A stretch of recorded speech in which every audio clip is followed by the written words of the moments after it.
Most of self-improvement is absolute bullshit. So I'm going to help you find a path through that mess that will genuinely help you find fulfillment in life. Something that I've realized through talking to my friend who's also on self-improvement is a lot of us are stuck feeling anxious, overwhelmed, depressed, hopeless, uncertain, insecure.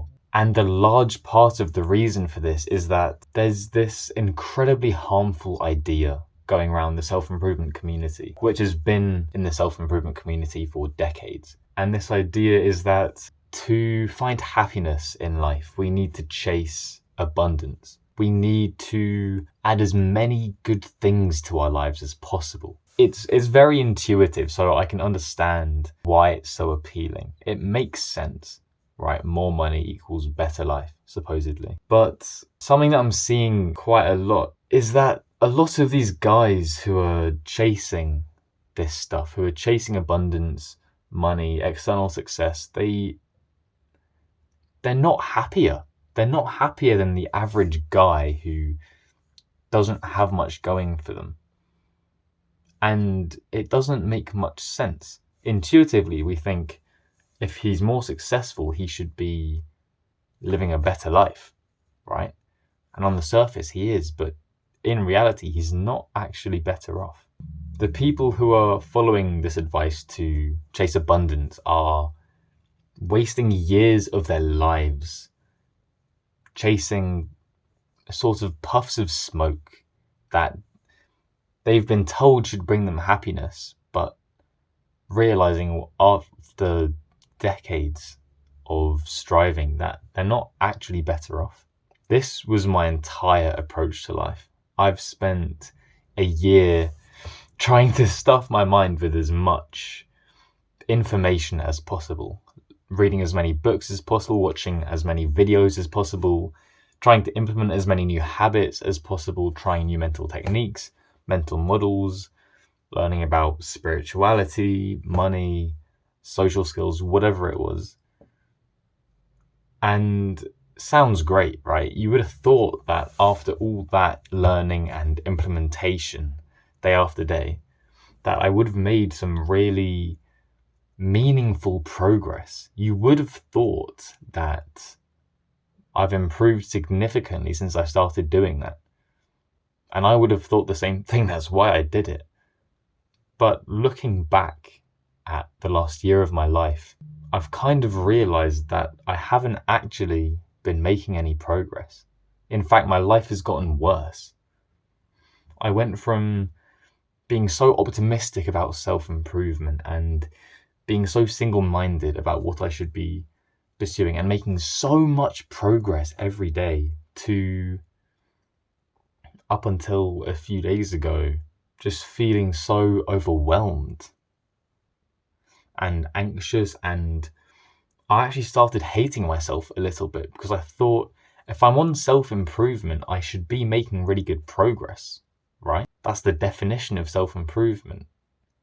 So acknowledging that I wasn't really making progress, first of all, took me months, because that's a terrifying realization to come to when you care so much about progress.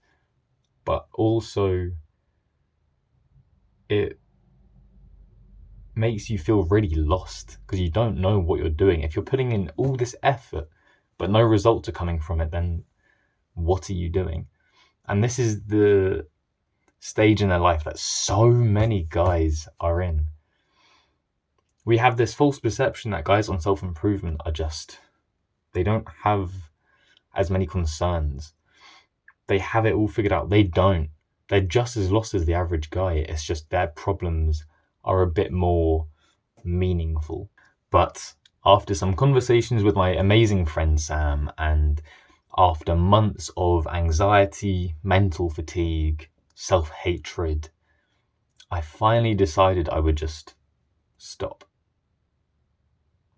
I finally decided that I would stop learning new stuff, stop implementing new stuff, stop spending my time on all of these different things that aren't essential to my life, and just focus all of my energy on pursuing my purpose.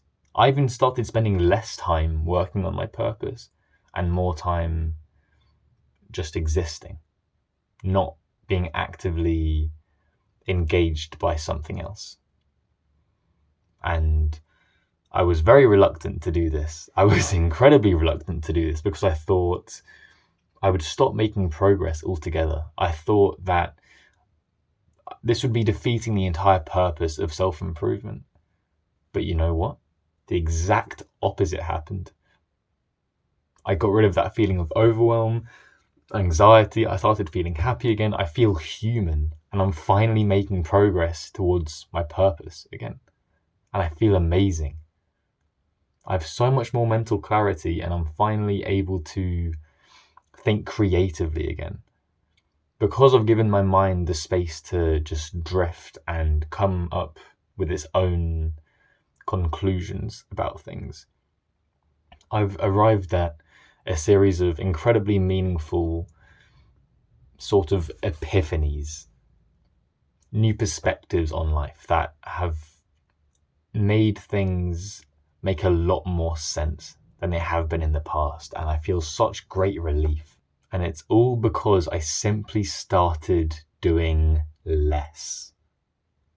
The exact opposite of what virtually the entire self-improvement industry has been telling me to do. They're all telling me to do more, learn more, practice more, implement more, work more. And I started doing less. And you know what? My life has drastically improved. And I feel like I can finally start making progress again. Now, this is going to sound incredibly wishy-washy, so just bear with me on this. What I've realized is that self-improvement isn't actually self-improvement. Self-improvement is self-realization. And what I mean by that is we don't need to improve the current version of ourselves so much as we need to realize the very best version of ourselves. We're not trying to add stuff to this version of us to arrive at that very best version of us. I think we should instead remove all of the things that are attached to this version of us, which are stopping us from being the best version of us. I believe that the best version of us is a core of sorts, and all of our pains and discomforts and concerns and bad habits and distractions create this layer of fluff around that core version of us. And that fluffy, lower quality version of us is the version of ourselves that we see when we look in the mirror, the version of ourselves that we present to other people, the version of ourselves that we're not satisfied with. And what we should do is, instead of adding more things to this fluffy version of us, trying to seek some great, huge version of us, instead of doing that, we should focus on removing the fluff that's covering up that best version of ourselves. And the more we remove, the more authentic we become, the closer we get to that core, very best version of ourselves. So, on the basis of this visualization, I have created a kind of a 5-step protocol that we can all follow to align ourselves more closely with the kind of self-improvement that we really want to be doing, the kind of self-improvement that will genuinely lead to meaningful results. Number 1 is, whenever you want to improve your life, journal about what the greatest source of emotional pain is in your life. Make sure this is only one thing, because only the very greatest source of emotional pain in your life will be motivating enough for you to maintain very high, consistent effort towards overcoming that pain. Number 2 is learn about it, implement habits and techniques that will help you overcome this until it starts improving, and keep doing that until you're satisfied with it. Number 3 is, when a new area of your life becomes a larger source of discomfort and pain, switch to that. Repeat the process and start working on that area instead. That is the process that you should be following for all of your improvement. Now, an additional 2 points are, first of all, you need to have at least an hour every day where your mind isn't actively occupied by something. So, for example, you might feel like spending half an hour on the bus to school and half an hour on the bus back from school reading is super self-improvement, and you feel cool doing it and you feel so productive.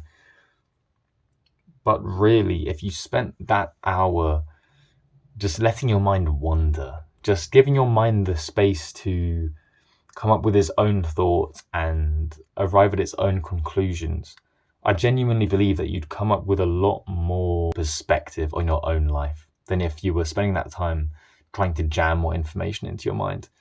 And that perspective will give you the leverage to break through those obstacles in your life in a way that taking in new information can't really.